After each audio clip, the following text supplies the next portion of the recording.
Welcome to another video. I'm so excited. This is my first time being live, so I don't know. I'm feeling kind of nervous, but whatever. If if you guys are watching this video live, if not, that's perfectly fine. I'm just gonna post this afterwards for anyone to view, anybody who's watching, and I will also be answering questions. Now, let me see.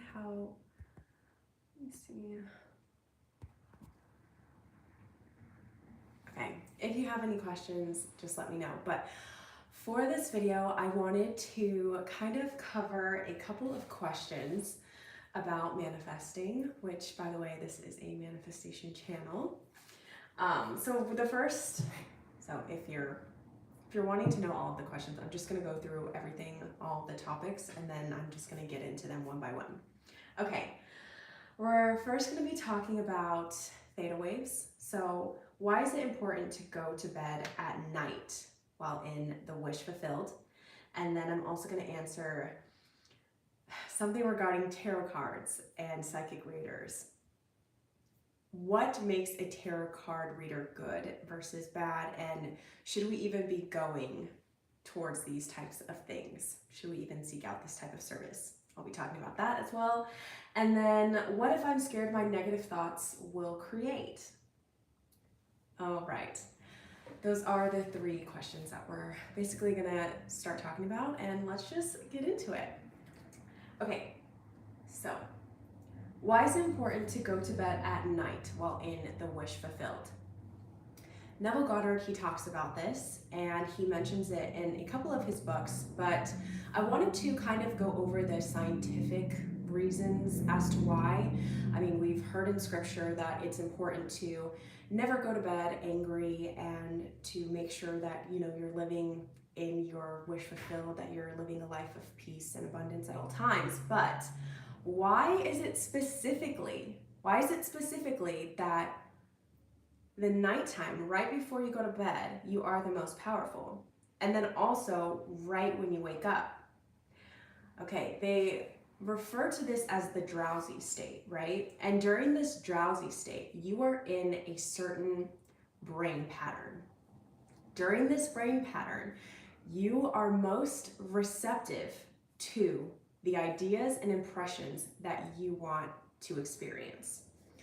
All right, now I've got my laptop right here, and you guys can't see it, but I'm going to read it to you guys.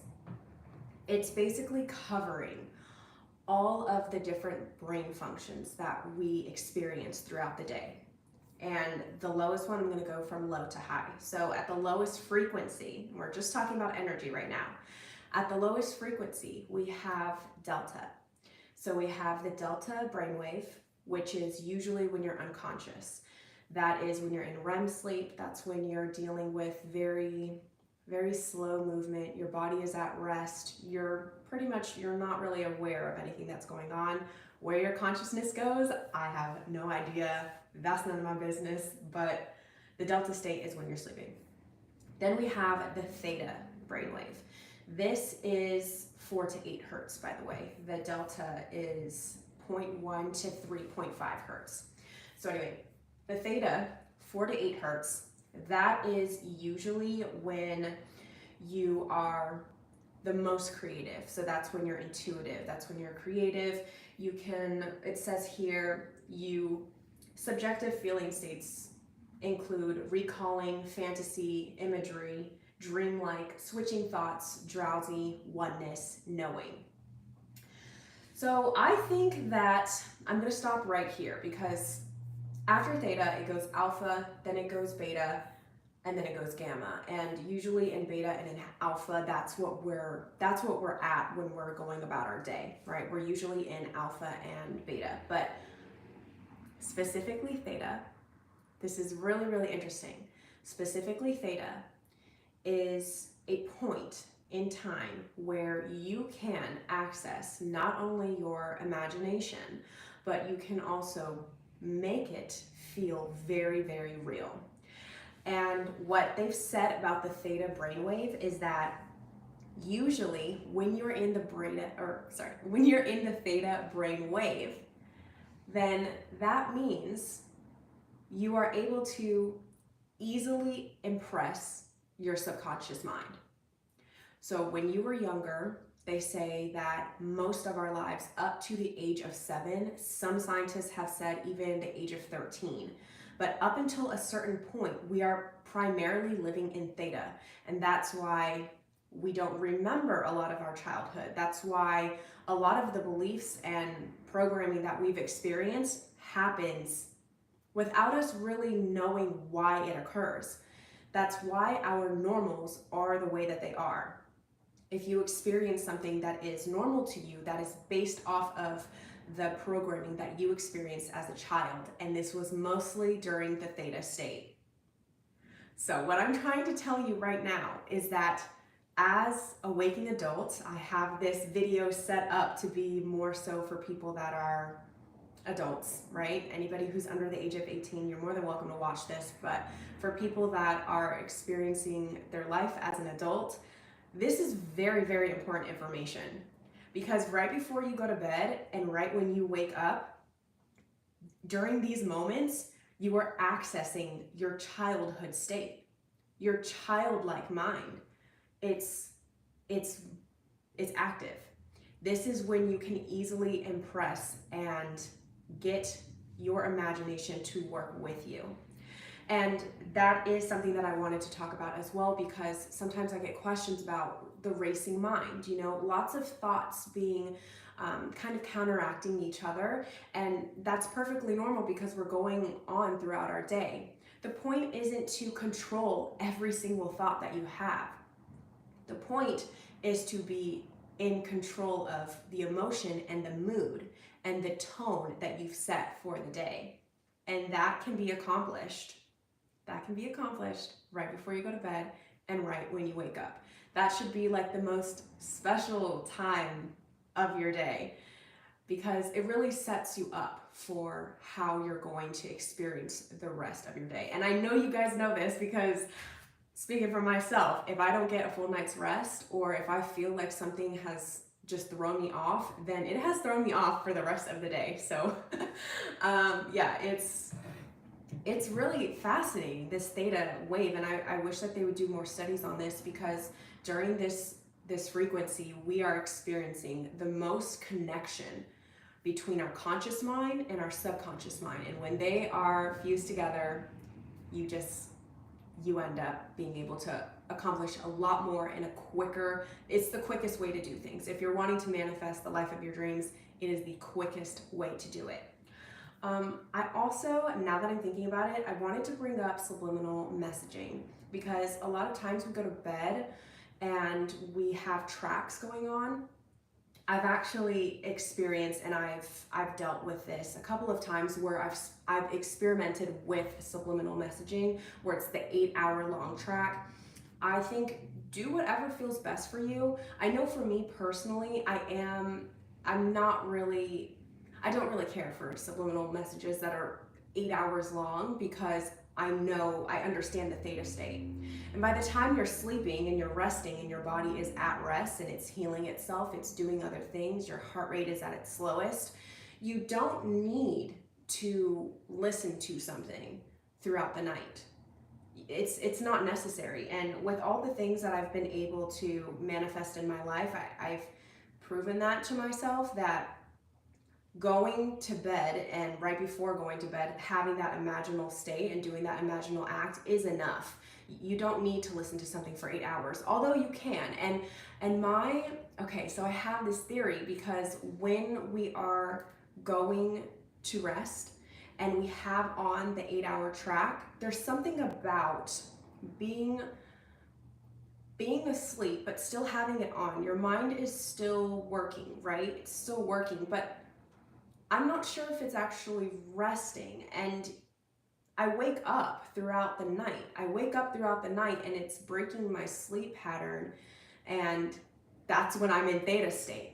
So does that make sense? I'll be listening to a track in my head, and I'll go to sleep, and right before I'm in the theta state and I'm still listening to the track, then I go into delta. My consciousness is not there, it's not listening to what I'm having to say, and then when I wake up or my brain wakes me up, then I'm hearing those words and I'm in the theta state, and then I try to fall back asleep. So I don't know, use to your own discretion. If the subliminals work for you, then that's perfectly fine. I have found that I'm still successful being able to not listen to something for 8 hours. Okay, next question. Let's talk about tarot cards. Let's talk about tarot cards and psychics. Oh, and then I see here. Oh, thank you so much. I love Shelly. She is an amazing teacher. Love all of her principles, and you can see it. You can see the light in her. She's an incredible woman, and she has a lot to share. So yeah, she's wonderful. And thank you so much. Okay, talking about tarot cards. Tarot cards. I want you to ask yourself, what makes a tarot card reader good? And give yourself a moment to really think about that. Because usually when we go to see a tarot reader or a psychic, we're trying to get information that resonates with us. So we go to a psychic, we go to a reader, and we're trying to get information, and based off of what they tell us, based off of the information that we haven't given them that they are able to explain to us, will help us determine how right or wrong they are.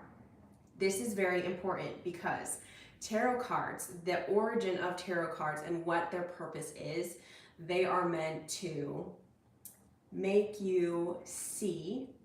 They're supposed to tap into your subconscious mind. Okay, so they're supposed to reveal to you, they're supposed to help you see what is underlying in your body or in your mind. My thoughts on this, tarot cards are a manifestation of needing to know something, which is also just another form of lack. Does not mean that it's bad. It does not mean that it's good. I know that there are a lot of tarot card readers that have very good intentions, have very powerful good intentions, and want the best for their people. However, the cards will always be based off of the person who is wanting to receive that message, and based off of the state and the mood and the feeling of the wish fulfilled that they are staying in, that's what it's going to display. So thank you so much. I think that they are a tool, right? They are a tool. And at the end of the day, tarot cards help you see what is going on within you. Now, that does not mean you cannot change your future. That does not mean that you are not the creator of your reality. If somebody says something to you and you do not agree with it, then that is that. It is done. There is no more explaining. You do not need to justify yourself. If you don't like the outcome of something, turn it off. Turn it off. Don't go to the reading. Most of the times, people will come to readers or try to seek these explanations and these messages in a state of lack. So I just want to make that clear. If you are wanting to get a reading, and if you have a fun, lighthearted way of going about it, you just want to find out some information, have at it. Most of the time, 99% of the time, it will be a good reading. So just make sure that you are in the emotional vicinity of hearing what you want to hear. Does that make sense? Because you're the creator of your own reality. Okay, and then my next question that I've received. What if I'm scared my negative thoughts will create? Okay. I'm not going to, oh my goodness, there is a hair. I knew there was a hair. I'm not going to sit here and tell you that you cannot manifest bad things into your life. because that's not true. And we've lived enough life. We've lived so much life to know that you can manifest literally anything, the bad, the indifferent, and the good, without us being aware of it, right? Because before, I mean, if you're watching this, then you're now conscious of your reality. But before, when you weren't conscious of your reality, then you just didn't, you were kind of going by life and you were letting it kind of flow you in whatever direction instead of really focusing. So the truth is that you can manifest the bad, the indifferent, and the good, because God has created everything.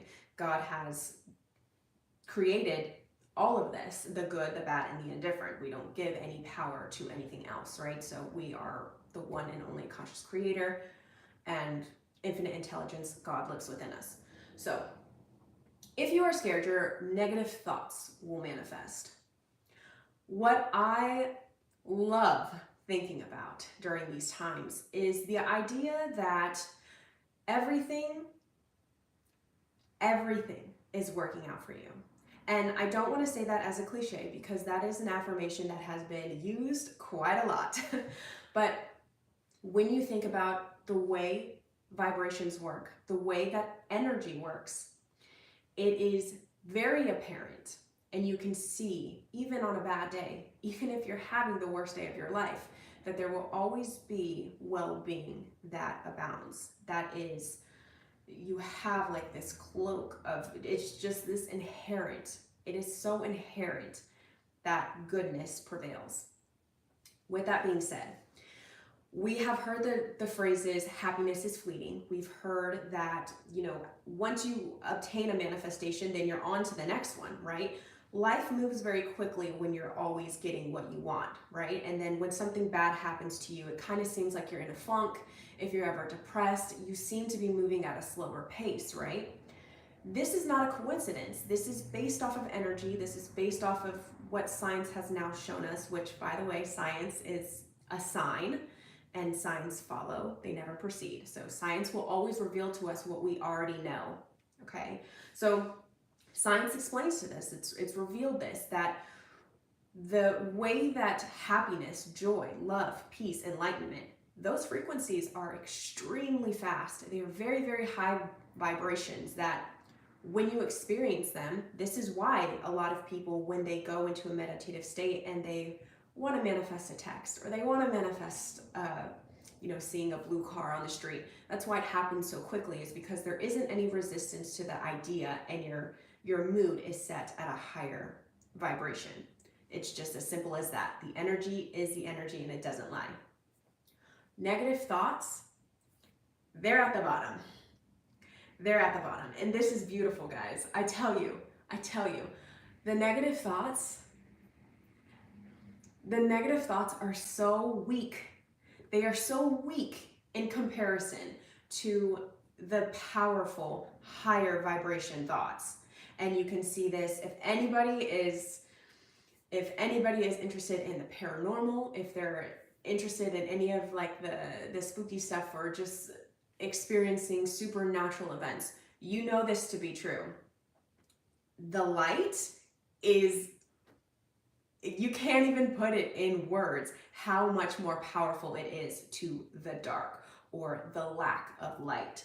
So if you're having a weak thought, if you're having a thought that is not of your true nature, because that's what it is, if you're having just a bad day, or you're having those negative thoughts, they do not have power.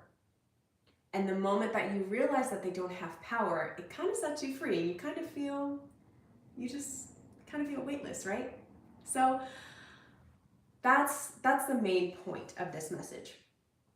You can think any of the thoughts, and as long as you continue to think them, they will manifest. But I do want to let you know that the negative thoughts that we become fearful of or scared of, those are it takes so much more effort and more thinking and more for those to manifest. And most of the time they don't. Most of the time we worry about things and we become anxious over things that don't even happen, because well-being is our dominant, inherent gift. that's just who we are. We are powerful creators, and it takes a lot to manifest negative things. You have to be in a perpetual state. It has to be, but the moment you decide to have a good thought, or a thought that is in alignment to what you want to experience, you can change your life. You can change your life in a moment to moment basis. You are extremely powerful. The moment that you decide is the moment that it will change. Okay, I think I'm done here. This is all I had to say. Thank you for all of the likes and the comments, and I hope you guys have a wonderful day. I'll see you in the next one. Bye.